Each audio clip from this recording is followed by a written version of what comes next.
ভোগৰ বিহু, এই ভোগ বিলাসৰ বিহু নহয়। আজি কিছু বছৰৰ পৰা দেখা গৈছে যে ভোগালী বিহু উদযাপনৰ নামত আমাৰ ৰংঘৰ কাৰেংঘৰৰ আৰ্হিত ভেলাঘৰ সাজি যি জ্বলাই দিয়া পৰ্ব, সেই পৰ্বৰ আমি বিৰোধিতা কৰিছো। আমি সকলোৱে জানো যে ভেলাঘৰৰ সুকীয়া আৰ্হি আছে, কিন্তু এই ভেলাঘৰৰ আৰ্হিৰ বিপৰীতে গৈ বিভিন্ন ঠাইত শিল্পীসকলে শিল্পীসুলভ কলাৰ পৰিচয় দিবলৈ গৈ ৰংঘৰ কাৰেংঘৰ এশিঙীয়া গড়ৰ আৰ্হি আহঁতগুৰি যি ম'হ যুঁজৰ কাৰণে বিখ্যাত, এই ম'হ যুঁজৰ আৰ্হিত ভেলাঘৰ সাজি তেওঁলোকে পিছদিনা মেজি জ্বলোৱা পৰ্বত দাহন কৰাৰ পৰিলক্ষিত হয়। এই কাৰ্য অসমীয়া কৃষ্টি সংস্কৃতি ৰক্ষা কৰা পৰম্পৰাগত বিৰোধী। গতিকে আমি বিহু কৃষ্টি পৰিষদ অসমৰ তৰফৰ পৰা অসমবাসী ৰাইজলৈ বিনম্ৰ গোহাৰি যে প্ৰত্যেকটো বিহুৰ যি সুকীয়া আৰ্হি আছে, পৰম্পৰাগত ৰূপ আছে, এই পৰম্পৰাগত ৰূপ অক্ষুণ্ণ ৰাখি আপোনালোকে মাঘ বিহু উদযাপন কৰক। ভেলাঘৰৰ আৰ্হিত ৰংঘৰ কাৰেংঘৰ সাজি পিছদিনা জ্বলাই দিয়া কাৰ্যটি সংস্কৃতিৰ পৰিপন্থী কাৰ্য। গতিকে আমি এশিঙীয়া গড় সুৰক্ষাৰ কথা কৈছো আৰু এশিঙীয়া গড়ৰ আৰ্হিত ভেলাঘৰ সাজি আমি তাক পিছদিনাখন দাহন কৰিছো। গতিকে আমি অসমবাসী ৰাইজলৈ বিনম্ৰ অনুৰোধ যে মাঘ বিহুক ভোগৰ বিহু হিচাপে উদযাপন কৰক, ভোগ বিলাসৰ বিহু হ'ব নোৱাৰে, প্ৰথম কথা। দ্বিতীয় কথাটো হৈছে যে ৰঙালী বিহুৰ তিনিটা পৰিবেশ্য কলা আছে, হুঁচৰি, মুকলি বিহু আৰু গছ তলৰ গাভৰু বিহু বা তাক জেং বিহু বা টকা বিহু বুলি কোৱা হয়। কিন্তু সেই পৰিবেশ্য কলাৰ লগত মাঘ বিহুৰ কোনো পোনপটীয়া সম্পৰ্ক নাথাকে। মাঘ বিহু হৈছে পৰম্পৰাগত খেল ধেমালি প্ৰধান। গতিকে এতিয়া দেখা গৈছে আজি কিছু বছৰৰ পৰা অসমৰ বিভিন্ন প্ৰান্তত বহাগ বিহুৰ যি পৰিবেশ্য কলা, সেই পৰিবেশ্য কলাক মাঘ বিহুটো উদযাপন কৰে। ঠায়ে ঠায়ে বৰ বিহুৱতী প্ৰতিযোগিতা, সৰু বিহুৱতী প্ৰতিযোগিতা, হুঁচৰি প্ৰতিযোগিতা, এই ধৰণৰ এটা কাৰবাৰ চলিছে। গতিকে এই কাৰবাৰটো আমি বিৰোধিতা কৰিছো। আমি কৈছো যে ভোগালী বিহু যি পৰম্পৰাগত খেল ধেমালি, ৰচিতনা খেলেই হওক, আহঁতগুৰি ম'হ যুঁজৰ কথাই আমি কৈছো, বুলবুলি চৰাই যুঁজ হওক, পূৰ্বতে স্বৰ্গদেউ ৰুদ্ৰসিংহৰ দিনত যে খেন চৰাই আৰু আপোনাৰ কণুৱা চৰাই যুঁজ আছিলে, সেই যুঁজৰ যি পৰম্পৰা, সেই পৰম্পৰাটো আমি অক্ষুণ্ণ ৰাখিব পাৰো প্ৰতীকী অৰ্থত।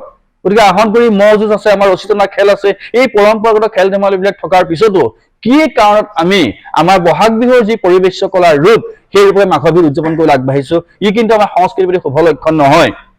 গতিকে আজি আমি এই সংবাদ মেলৰ জৰিয়তে অসমবাসী ৰাইজক অনুৰোধ জনাইছো যে ৰঙালী বিহু, ভোগালী বিহু আৰু কঙালী বিহুৰ যি সুকীয়া সুকীয়া ৰূপ আছে, এই সুকীয়া সুকীয়া ৰূপ অক্ষুণ্ণ ৰাখি আপোনালোকে এই তিনিটা বিহু পালন কৰক।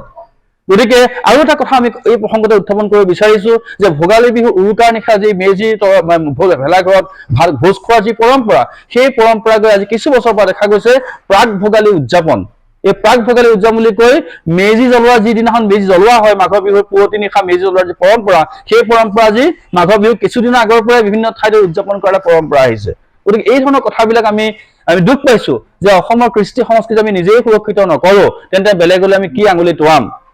যেতিয়া অসমৰ বাহিৰত বিহু বিকৃত উপস্থাপন কৰা হয়, তেতিয়া আমি অসমবাসী ৰাইজ কিন্তু সচকিত হৈ প্ৰতিবাদ কৰো, ই শুভ লক্ষণ। কিন্তু একে সময়ত আমি চাব লাগিব যে আমি নিজৰ মাতৃভূমি, নিজৰ বাসভূমিত আমি কেনেদৰে বিহু পালন কৰিছো। আজি কিছু বছৰ দেখা যায় কাতি বিহুত ঢোল বজাইছে, কাতি বিহুত ঢোল বজাই বিহু নাম গাইছে, কিন্তু মাঘ বিহু কাতি বিহুত বোলে পৰম্পৰাগত কোনো বিহু নাম নাই। যিবিলাক বিহু নাম আছে, বিহুৰ গীত মাত আছে, এইবিলাক কিন্তু বহাগ বিহুৰ লগত পোনপটীয়াকৈ সম্পৰ্কিত। গতিকে আমি প্ৰথম এই দুটা কথাত গুৰুত্ব দিছো যে ভোগালী বিহু উদযাপন কৰিবলৈ গৈ ভোগালী আৰু ৰঙালীক একাকাৰ নকৰিব, প্ৰথম কথা।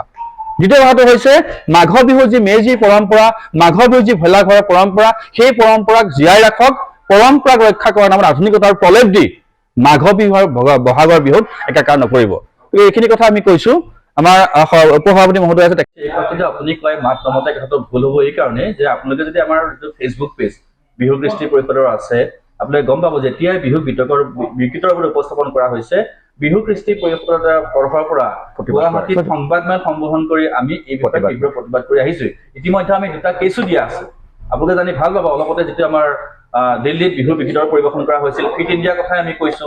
যেতিয়াই বিহু বিকৃতৰ ওপৰত উপস্থাপন হৈছে, G20 আপোনাৰ সন্মিলনত বিহুৰ বিকৃতৰ ওপৰত উপস্থাপন কৰা হৈছে, আমি কিন্তু বিহু কৃষ্টি পৰিষদ হাত সাৱটি বহি থকা নাই। এই সন্দৰ্ভত আমি বিভিন্ন সময়ত প্ৰেছ মিট আয়োজন কৰিছো। ইতিমধ্যে দুটা কেছ ৰেজিষ্টাৰ কৰা হৈছে বিহু কৃষ্টি পৰিষদৰ তৰফৰ পৰা। আৰু সেইকাৰণে বিভিন্ন সময়ত চৰকাৰক দাবী উত্থাপন কৰি আহিছো যে বিহুৰ নামত এখন চেন্সৰ বোৰ্ড হ'ব লাগে, যে যাৰ যি ইচ্ছা বিহু নাচ পৰিৱেশন কৰিবলৈ নহয়, বিহু যেতিয়া শুদ্ধ ৰূপত চৰকাৰী তৰফৰ পৰা পৃষ্ঠপোষকতা কৰা হয়, তাৰ বাবে আমি এখন চেন্সৰ বোৰ্ডৰ কথাটো ইতিমধ্যে আমি কৈছো। আৰু সেয়েহে আপোনালোকে গম পাব যে অসম চৰকাৰৰ সাংস্কৃতিক সঞ্চালকালয়ে ইতিমধ্যে এটা প্ৰক্ৰিয়া আৰম্ভ কৰিছে যে বিহু দলবিলাকৰ পঞ্জীকৰণ প্ৰক্ৰিয়া, যে কোন কোন বিহু দলে বাহিৰত বিহু প্ৰদৰ্শন কৰিবলৈ যায়, তেওঁলোকৰ এটি দলৰ পঞ্জীকৃত হ'ব, তাৰপিছত তেওঁলোকৰ বাছনি কৰা হ'ব যে শুদ্ধ ৰূপটো কেনেকৈ জীয়াই থাকিব পাৰিব।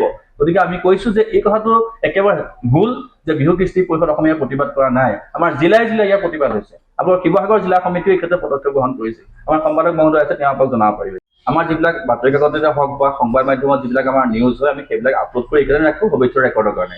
আমাৰ যদি আমাৰ যিবিলাক আপোনাৰ ধৰক বাতৰি ওলাইছে এই যিবিলাক প্ৰতিবাদী কাৰ্যসূচী কৰিছোঁ সেইবিলাক আমাৰ বাতৰি সম্প্ৰচাৰ হৈছে।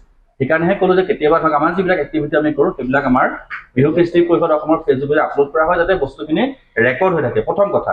দ্বিতীয় কথাটো হৈছে যে আমি এই কথাবিলাক যিটো পুহ মাহত মেজি জ্বলোৱাৰ কথা ক'লে, কাতি বিহুত ঢোল বজোৱাৰ কথা কৈছে, সেই সন্দৰ্ভত আমি কওঁ যে বিহু কৃষ্টি পৰিষদ অসমে বিহুক এটা পাঠ্যক্ৰম হ'ব লাগে বুলি বিভিন্ন সময়ত দাবী জনাই আহিছিলোঁ। ইতিমধ্যে বিহু এটা পাঠ্যক্ৰম হৈছে য'ত বিহু কৃষ্টি পৰিষদ অসমৰ কেইবাজনো বিহু বিশেষজ্ঞ তাত জড়িত হৈ আছে। ইতিমধ্যে বহাগ বিহু, মাঘ বিহু, কাতি বিহু যিখিনি কথা আপুনি কৈছে সেইখিনি পাঠ্যক্ৰমত সন্নিৱিষ্ট কৰা হৈছে যাতে ভৱিষ্যত প্ৰজন্মই অন্ততঃ গ্ৰন্থখন বুজি পায় যে বহাগ বিহু এনেকুৱা, মাঘ বিহু এনেকুৱা, কাতি বিহু এনেকুৱা। কাৰণ প্ৰেক্টিকেলি কৰিলে নহ'ব, ডেট শুড বি থিয়ৰাইজড।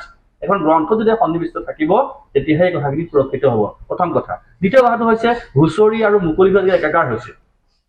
হুঁচৰি আৰু হুঁচৰি বিহু বুলি কৈ হুঁচৰিৰ লগত বিহু সন্নিৱিষ্ট কৰি পেলাইছে। কিন্তু হুঁচৰিৰ যিটো মৌলিক ৰূপ আছে এই ৰূপটো আমি সুৰক্ষিত হ'ব লাগে বুলি কৈ থাকিলে নহ'ব। আমি বিহু কৃষ্টি পৰিষদ অসমে হাতে কামি এইখিনি কাম কৰিছোঁ। কেনেকৈ কৰিছোঁ? ইতিমধ্যে অসমৰ প্ৰতিখন জিলাৰ হুঁচৰিৰ যি ৰূপ তাক জীয়াই ৰখাৰ স্বাৰ্থত এখন গৱেষণামূলক গ্ৰন্থ উলিয়াইছোঁ। হুঁচৰিৰ পৰিৱেশন শৈলী এখন গ্ৰন্থ ইতিমধ্যে বিহু কৃষ্টি পৰিষদ অসমৰ তৰফৰ পৰা প্ৰকাশ পাইছে। দ্বিতীয় এখন গ্ৰন্থ আমি কৈছোঁ বিহু নাচ। আজিকালি যাৰ যি ইচ্ছা সেই বিহু নাচে। বিহু এটা লগাই দিব কেছেটৰ লগে নাচ আৰম্ভ হৈ যায়, বিহু নাচ বুলি কয়। কিন্তু বিহু নাচৰ যি মৌলিক ভংগীমা আছে, কিয় বিহু নাচত জাপি কাঢ়ি লৈ বিহু নাচিব নালাগে, এই গোটেই কথাখিনি আমি সন্নিৱিষ্ট কৰি আন এখন আমি গ্ৰন্থ কৰিছোঁ বিহু নাচৰ মৌলিক বিচাৰ। গতিকে আমি অধ্যয়ন গৱেষণাটো সমান্তৰালভাৱে গুৰুত্ব দি আহিছোঁ।